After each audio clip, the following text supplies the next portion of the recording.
Hello mga ka-dragon! For today's video, ipapakita ko po sa inyo yung mini garden ko sa bahay. Meron pa ako mga orchids, mga halaman, at ipapakita ko po sa inyo guys yung pagbubloom ng orchids ko. At meron din akong nag-iisang bonsai. Ayan.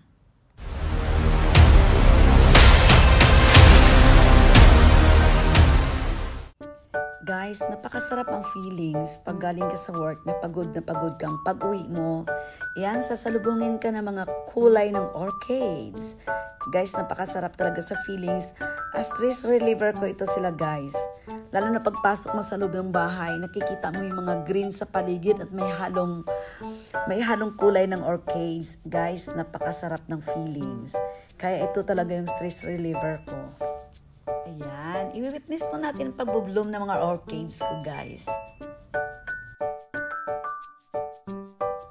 By the way guys, ang pagdilig po pala ng mga halaman natin is like twice a week lang po.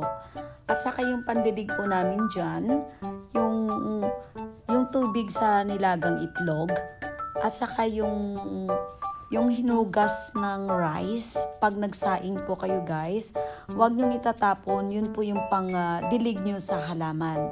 Maganda po kasi yan. Actually, wala po akong alam dyan. Ang nagturo lang po sa akin si Kim. So, ayan, sinunod ko rin yung sinasabi niya. So, yan na po yung ginagawa namin. Instead na pure na water, ang dinidilig po namin is yung hinugas ng bigas at saka yung tubig sa nilagang itlog. Ayan. Kaya mataba po yung mga plants namin guys.